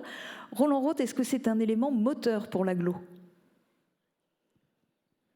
Certainement, je pense que c'est l'objectif à atteindre. Donc la création d'emplois, des emplois différents. Je crois que c'est important. La diversité, il faut la cultiver également. Mais l'emploi en lui-même me semble une notion essentielle, même si de nos jours on parle plutôt d'essoufflement de la valeur travail. Je n'y crois pas trop, et j'espère que j'ai raison. Donc notre objectif est toujours le même, la création d'emplois, c'est ce que nous faisons depuis des années, avec un certain succès, puisque nous sommes quand même actuellement à un taux de chômage qui est de l'ordre de 6%, ce qui est un taux relativement faible par rapport à d'autres secteurs, mais il y a encore de la marge, il y a de quoi faire, et nous avons fermement l'intention d'y arriver. Donc voilà, la notion de travail pour nous reste essentielle. Je crois que le travail crée aussi l'équilibre dans les foyers, dans notre société. On a besoin de travailler. Et ces entreprises qui s'implantent et qui se développent sur le territoire de l'agglo, Marc Zingrave, c'est important aussi à l'échelle de la région. Oui, mais je crois que le principe est le même, c'est l'aménagement du territoire. L'aménagement du territoire, c'est d'abord l'équilibre, la recherche d'un équilibre. Et sous le contrôle de Franck, je pense que la région se pose la question de cet équilibre. Il faut une réponse en termes de développement économique pour tous les territoires, mais de manière pertinente, et puis pour que tout le monde participe à la transition que nous voulons. Donc répartir ces efforts sur le territoire, c'est important. C'est important aussi au niveau micro, parce qu'on pourrait dire la même chose sur notre communauté d'agglo. D'ailleurs, ce qu'on a vu à l'écran tout à l'heure nous rappelle qu'on n'a pas qu'une ou deux ou trois zones, on en a un certain nombre, et que justement, on parlait d'espace entreprise. Je pense qu'un des éléments importants, c'est que Espace Entreprise, et Nicolas Gris et toute son équipe, dont je salue le travail également, eh bien, c'est de veiller à l'équilibre de l'aménagement de notre territoire, pour que cet effort, cette participation à la question de la transition et au développement économique, bien sûr, eh bien, soit l'affaire de tous sur un territoire. Alors, ces entreprises qui se développent, je me tourne vers vous, Christian Guindon. Sarplast Industrie s'est agrandi récemment. Est-ce qu'il y a d'autres projets prévus ? Donc effectivement, aujourd'hui, en termes de construction, nous avons 9000 m² de bâtiments. J'ai fait 2 vagues d'extension en 2017 et 2020. Là, maintenant, dans l'immédiat, l'objectif, c'est plus d'investir dans les machines et dans les équipements et dans les processus d'automatisation. on en a encore sous le pied. Et on a un gros projet sur lequel on travaille actuellement et qui va aboutir en février-mars l'année prochaine, qui est le démarrage du nouveau Renault Master, sur lequel nous avons une part de chiffre d'affaires de l'ordre de 5 millions d'euros et qui va nous apporter un nouvel élan dans le développement de l'entreprise. Et vous, John Mokry, est-ce que vous pouvez dévoiler un petit peu les prochains projets de Continental? Est-ce qu'on a le droit de tout savoir? Tout savoir, peut-être pas.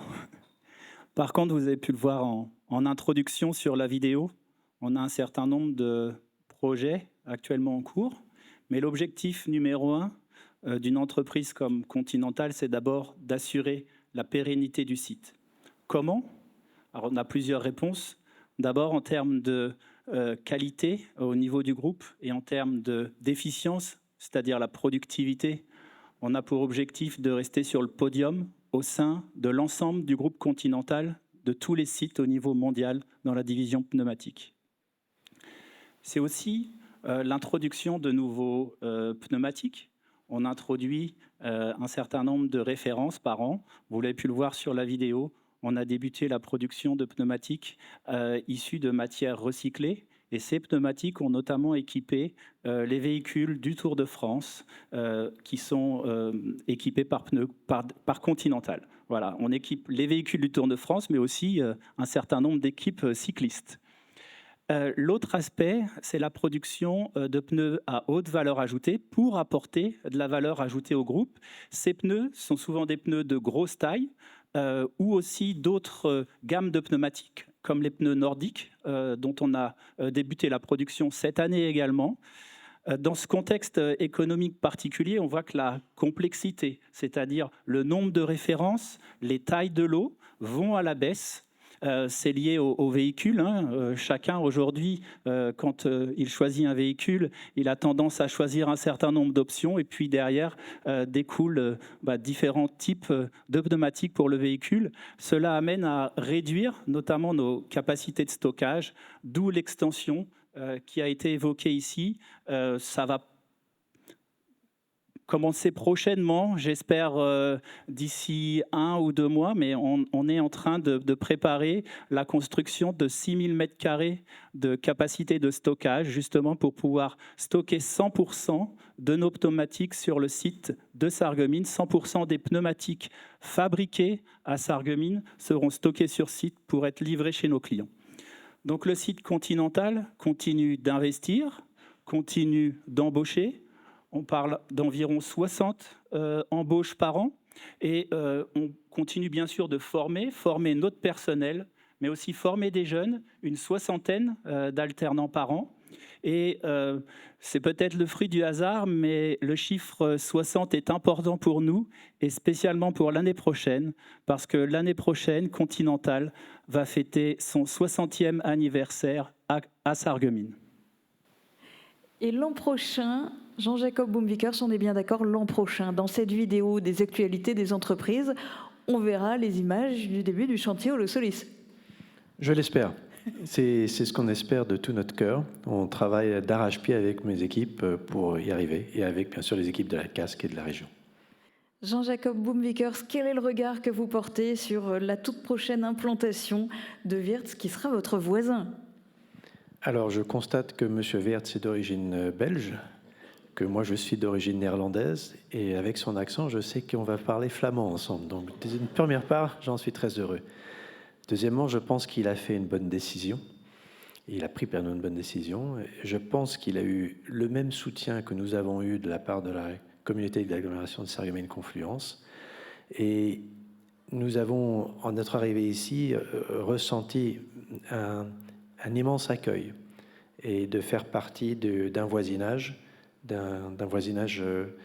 aussi bien au niveau de la population locale, mais également un voisinage au niveau des entreprises qui sont nos voisins. Et je serai un bon voisin vis-à-vis de la société Weerts et nous aurons toujours besoin de stockage, donc je pense qu'il peut déjà imaginer qu'il aura un premier client. Voilà. Roland Roth, Weerts, est-ce que c'est une implantation particulière à vos yeux ? Je ne sais pas si elle est particulière, mais bon, où je suis allé voir, bien entendu, au siège de cette entreprise pour constater le travail qui est fait, la qualité de ce travail et je dirais aussi les méthodes d'organisation qui nous ont été présentées. Donc, il s'agit effectivement d'une entreprise familiale comme nous en connaissons d'ailleurs chez nous sur le territoire également, hein, et de bonnes entreprises. Je peux peut-être relever une volonté particulière de mettre en place un équipement éco-compatible. Donc ils sont très à cheval sur le respect de la partie environnementale et je suis convaincu que l'intégration de leur projet sera parfait sur le site qui est prévu pour eux. On va pouvoir procéder alors à la remise de prix, le grand prix d'honneur de la casque. Je vais vous demander les deux présidents de la région et de l'agglo de me rejoindre pour la remise de prix. Et les lauréats vont pouvoir nous rejoindre. Vous allez les découvrir en vidéo.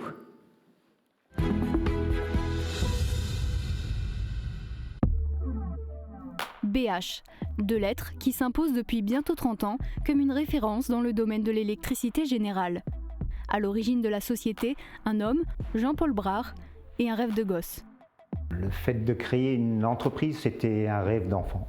À 15 ans, je disais à 50 ans, j'aurais une entreprise avec 50 salariés et je ferais vivre 50 personnes. Et c'est ainsi que BH Électricité voit le jour en avril 1996. J'ai commencé d'abord tout seul. Et vers les mois de juillet, août, j'ai embauché un premier, puis un deuxième salarié. Et on travaillait à l'époque essentiellement sur des chantiers de rénovation d'usines, enfin d'aménagement d'usines en Allemagne.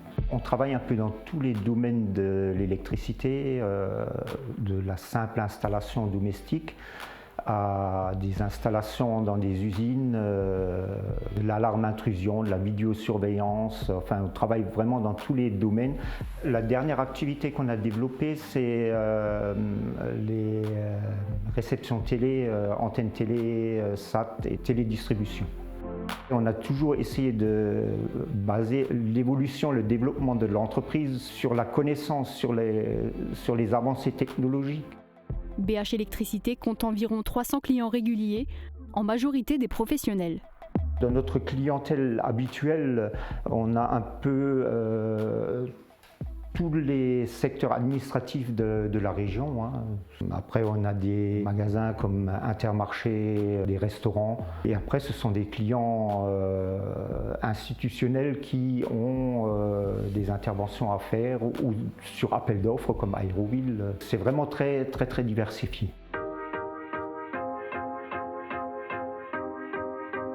En 2008, la société connaît un pic de croissance avec le développement de l'énergie photovoltaïque.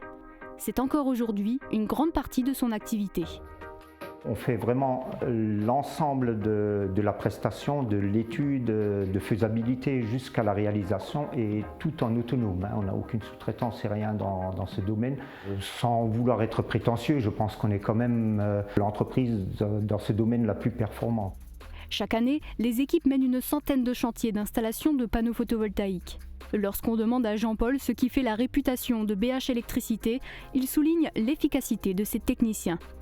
On a eu traditionnellement toujours des équipes de dépannage qui étaient capables de réagir sur n'importe quelle situation avec un délai maximum d'intervention pour le particulier de 24 à 48 heures et pour les professionnels dans la demi-journée.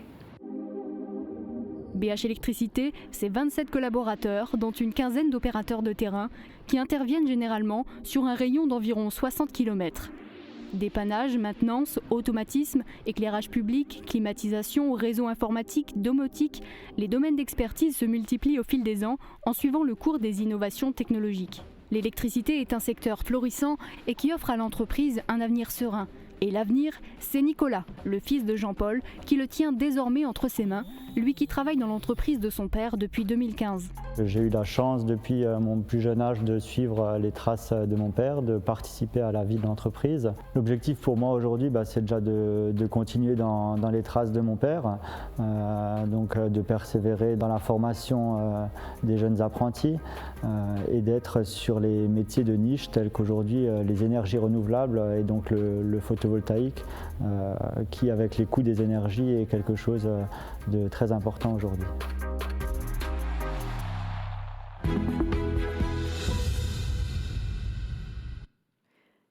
Alors Jean-Paul et Nicolas, si vous voulez bien nous rejoindre sur scène, et je crois que vous pouvez les applaudir.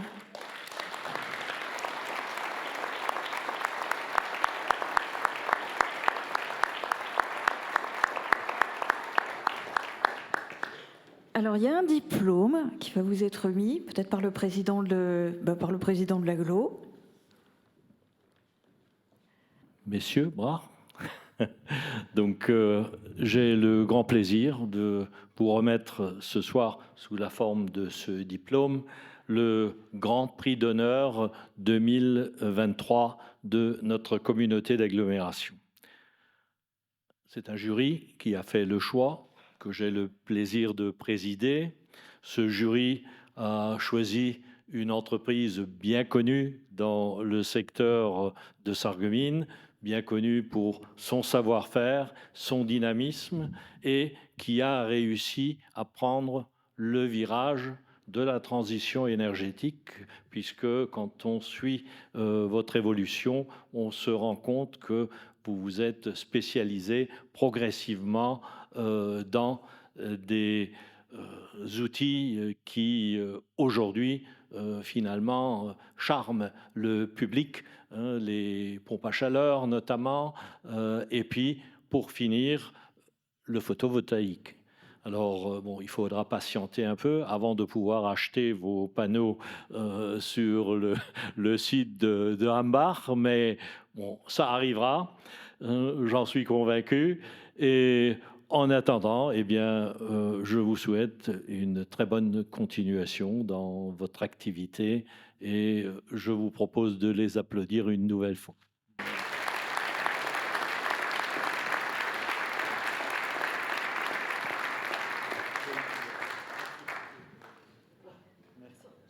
Et puis, Président Leroy, oui, allez-y, vous pouvez remettre...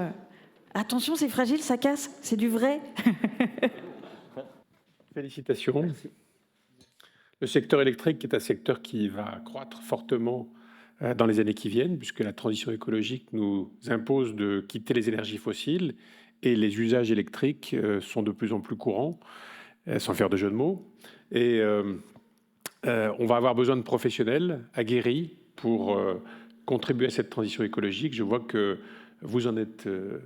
faites partie de ces professionnels aujourd'hui, donc je vous félicite évidemment. Et puis effectivement, avec la production de panneaux photovoltaïques 100% européens à 2 pas de chez vous, je pense que ça va aussi booster la demande énormément. Donc soyez attentifs à ce décollage spectaculaire que vous allez très certainement connaître en la matière. En tout cas, je suis très heureux de vous remettre ce trophée et de vous féliciter tous les deux. C'est en plus une belle réussite d'avoir le père et le fils qui sont, j'en suis sûr, très fiers l'un et l'autre d'être accompagnés pour l'un du père, pour l'autre du fils. Félicitations. Merci. Merci beaucoup.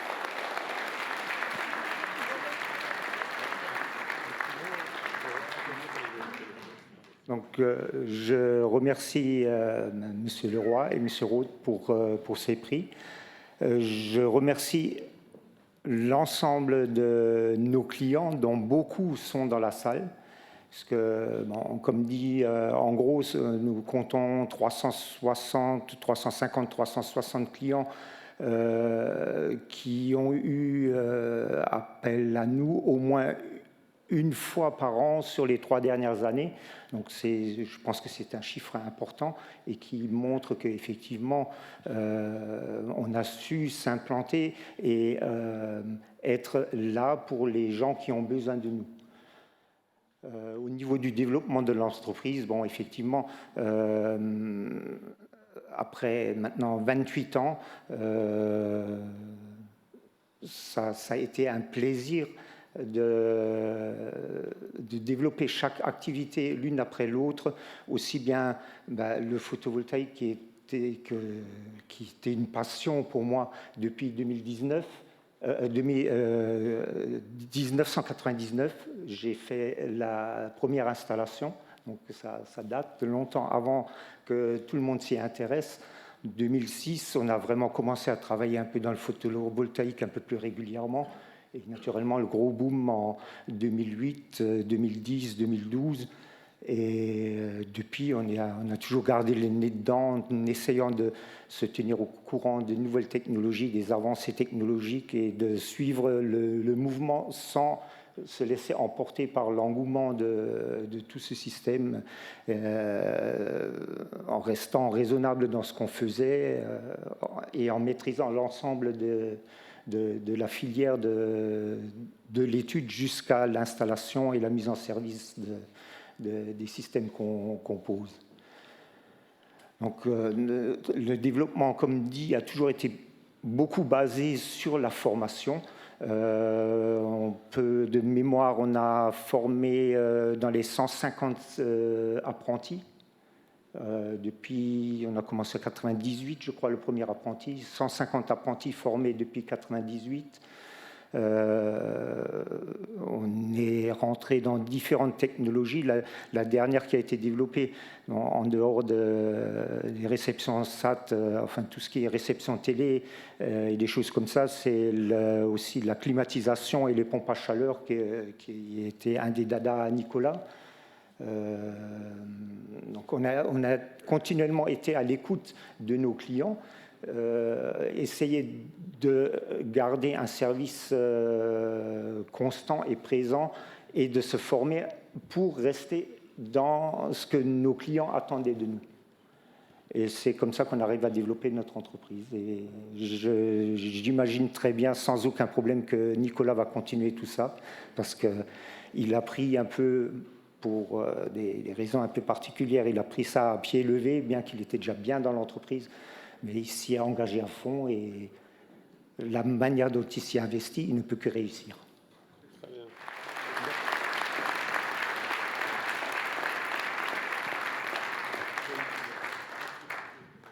Bravo encore. Merci aussi à tous les intervenants, à tous les participants à cette table ronde. Je vais vous proposer de regagner vos places, de vous mettre au premier rang. On a démarré cette soirée avec un discours d'introduction du président de la communauté d'Aglo. On va terminer avec un discours de clôture du président de la région. Monsieur Leroy, le pupitre est à vous.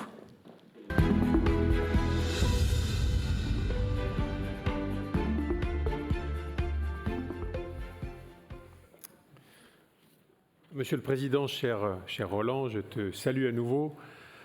Je voudrais saluer Marc qui, à ses côtés, travaille sur le développement économique en tant que vice-président. Je voudrais saluer Vincent, votre député, Catherine, votre sénatrice. Je voudrais saluer également Joël, Fabienne et l'ensemble des élus présents ce soir pour ce bel événement. Il n'est pas si fréquent que ça sur les territoires de célébrer ce lien entre le monde de l'économie et le monde des élus. Il se trouve que l'un et l'autre ont besoin l'un de l'autre précisément. On ne peut pas faire du développement économique dans un territoire si on n'a pas des élus qui sont en capacité d'anticiper ce développement, de planifier ce développement à travers une politique foncière souvent audacieuse, en tout cas c'est le cas ici, et c'est ce qui permet derrière à des entreprises ou des entreprises du secteur ou des investisseurs extérieurs de venir sur un territoire. Et le travail qui a été fait ici est d'autant plus remarquable qu'il a permis de faire de cette partie de la Lorraine, de cette partie de la Moselle, de cette partie du Grand Est, sans doute l'un des territoires les plus dynamiques ces dernières années. Et je pense qu'on le doit très largement, mais c'était souligné par les uns par les autres, au travail de cette communauté d'agglomération qui a su, j'allais dire, prendre des risques, être audacieuse, voire peut-être un peu plus loin que les autres et anticiper dans sa politique foncière de manière à avoir du foncier prêt à l'emploi, ce qui est aujourd'hui une clé absolument essentielle pour le développement économique. Et ces efforts sont d'autant plus méritoires que la période que nous vivons est une période troublée, c'est le moins qu'on puisse dire. On a enchaîné depuis 2020 des crises sanitaires, crise énergétique, des crises géopolitiques majeures, et que, au moment où certains élus parfois se disent l'avenir est incertain, soyons prudents, mettons la pédale sur le frein, on a des élus ici qui sont en capacité d'anticiper, de prendre un véritable risque, persuadés des atouts qu'ils ont. Et ces atouts, c'est évidemment ces zones d'activité, ce foncier disponible, cette situation transfrontalière tout à fait particulière, l'existence de voies de communication qui sont aujourd'hui indispensables pour le développement de l'industrie, et aussi cette ambition qui est de vouloir aller chercher ces gigafactories qui sont, j'allais dire, un phénomène qui contribue évidemment au phénomène de réindustrialisation de l'Europe, mais également aux nécessités de la transition écologique. Donc bravo à toute l'équipe, bravo à Roland, bravo à Marc, bravo à toutes celles et ceux qui sont autour d'eux, bravo à tous les élus de cette communauté pour cette audace et cette volonté d'aller de l'avant, si vous me permettez cette expression. Je le disais à l'instant, on est confronté aujourd'hui à une succession de crises qu'on n'a probablement jamais rencontrées.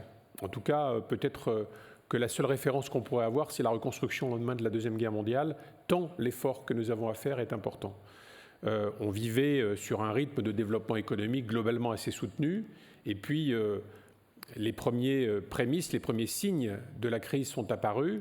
On a eu brutalement, évidemment, ce phénomène en 2020 de crise sanitaire, mais derrière apparaissait déjà la nécessité de faire évoluer notre monde économique, mais plus globalement notre société. Le réchauffement climatique, on y assiste depuis un certain nombre d'années. C'était à bas bruit au début, aujourd'hui c'est plus net, et aujourd'hui on constate partout des désordres climatiques importants. Les constats ont été faits, je ne vais pas les refaire devant vous. On sait qu'aujourd'hui, la production de CO2 est responsable très largement de la production des gaz à effet de serre, dans une très large mesure, et qu'il nous faut donc changer de modèle. Changer de modèle, ce n'est pas facile quand on s'est, depuis un siècle et demi, 2 siècles, habitué au charbon, au gaz, au pétrole. Et ce gaz, ce pétrole, ce charbon nous servent à produire, évidemment, via l'énergie, faire de l'industrie, mais sont présents dans nos vêtements, sont présents dans nos intérieurs, sont présents dans nos voitures. Et il va falloir apprendre à s'en séparer. Et pour ce faire, c'est une véritable révolution économique que nous devons faire, une véritable révolution sociétale, parce que pas un secteur de notre société ne sera pas impacté par ces changements. Et il va nous falloir apprendre aussi à être sobre. On a vécu dans une société, on vit encore dans une société où malheureusement le gaspillage est aussi l'une des conséquences du modèle économique qui est le nôtre. Songez que entre 25% et 30% de la production alimentaire que nous fabriquons, que nous faisons pousser, est perdue en route parce qu'on ne sait pas optimiser ou le système de logistique ne le sait pas le faire, ou les exigences du marché qui veut qu'on ait des pommes, des tomates calibrées, fait qu'on jette celles qui ont une forme un peu bizarre. C'est une forme de gaspillage. On a dans notre environnement immédiat énormément de passoires thermiques, et qui dit passoire thermique dit gaspillage d'énergie. On consomme de l'eau à outrance, et c'est probablement beaucoup trop. On n'a pas su dans notre pays anticiper la rareté de l'eau que l'on voit arriver avec le changement climatique. Et quand on sait que dans certains pays, 90% des eaux usées est recyclée pour pouvoir être réutilisée, chez nous, on gaspille énormément d'eau et on pourrait être beaucoup plus sobre. Puis j'évoquais tout à l'heure la sobriété foncière qui sera demain une règle. Donc demain, c'est un monde un peu plus sobre et c'est là que la technologie arrive, c'est là que l'industrie nous permet d'être beaucoup plus efficace demain, c'est là que l'industrie nous permet demain de produire une énergie propre, alors que jusqu'ici, l'énergie qu'on consommait, on allait la chercher en Russie, on allait la chercher au Moyen-Orient, on était dépendant énergétiquement, et la magie des énergies renouvelables, et Holosolis va en apporter une démonstration, c'est qu'on va être capable demain, sur ce territoire, de produire les matériels, en l'occurrence les panneaux photovoltaïques, qui permettront non seulement à ce territoire, mais à l'Europe entière, de bénéficier d'une énergie produite ici, sur place. C'est donc une forme de reconquête, une forme d'indépendance et d'autonomie que nous retrouvons, et ça offre évidemment des opportunités formidables en termes d'emploi, en termes de développement économique, autour d'Holosolis, autour des entreprises qui vont s'installer sur cette zone. Apparaîtront des sous-traitants nécessairement, mais surtout au moment où notre jeunesse cherche une vocation professionnelle peut-être un peu différente, cherche à donner un sens à son engagement professionnel, on a là la possibilité sur un territoire comme celui-ci de vendre aux jeunes générations la perspective de contribuer à cette transformation écologique de notre société en allant travailler chez Holosolis, en allant travailler chez BH Électricité, puisque j'allais dire, les uns ont besoin les uns des autres, puisqu'il faut des fabricants, il faut des installateurs, il faut des concepteurs d'installation. Demain, on saura consommer moins, parce que travailler dans l'électricité, ce n'est pas forcément travailler dans la consommation électrique au sens consommer toujours plus, c'est aussi des systèmes qui permettent d'économiser de manière plus judicieuse et de plus rationnelle l'électricité. Et ça, c'est une partie du développement économique de demain. Je pourrais citer un autre exemple en Moselle, le secteur de Saint-Avold, où là aussi, une reconversion était nécessaire, où là aussi, on a un territoire qui a acheté un terrain qui avait fait l'objet d'une cessation d'activité d'entreprise. Il fallait dépolluer ce terrain, ça a été fait, et ça nous a permis, avec ce territoire de Saint-Avold, d'aller chercher le numéro 1 mondial demain du recyclage du plastique, c'est-à-dire de faire en sorte que le plastique qui existe dans notre existence et qui est un plastique d'origine fossile puisse être réutilisé à l'infini. Là aussi, c'est 300 créations d'emplois, 450 millions d'euros d'investissement.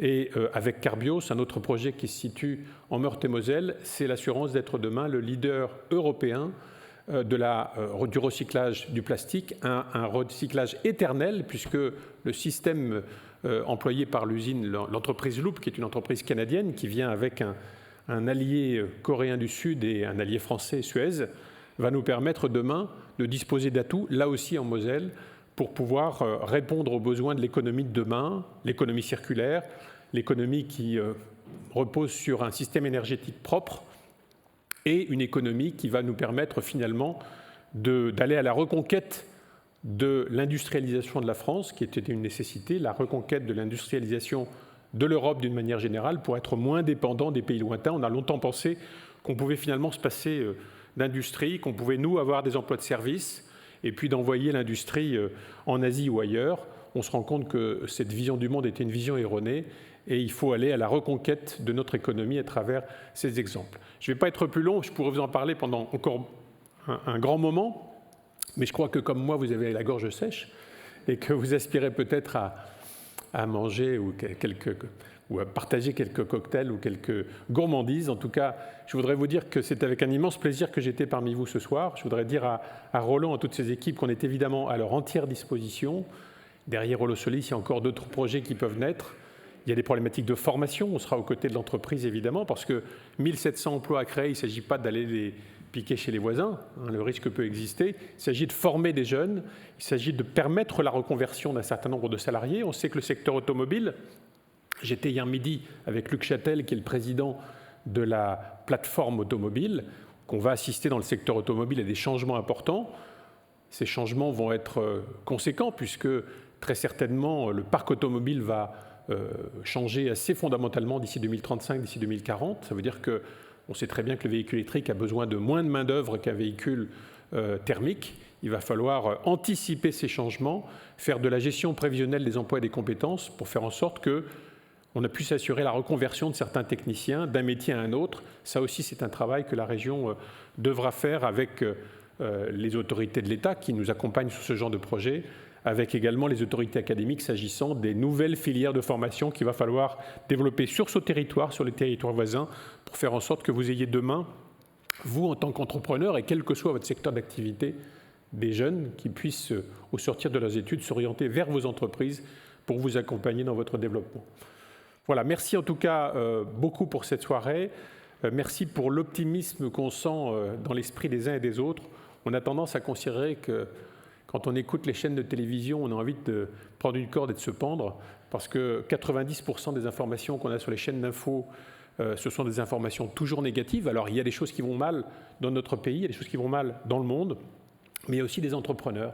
Et ces entrepreneurs, sans eux, sans la confiance qu'ils ont à l'avenir, je ne sais pas ce que serait notre société, mais elle ne serait pas grand-chose. Donc je voudrais vous saluer toutes et tous en vos grades et qualités, quels que soient les secteurs dans lesquels vous entreprenez. J'ai beaucoup d'admiration pour ce que vous faites. Nous avons, nous élus régionaux, beaucoup d'admiration pour ce que vous faites.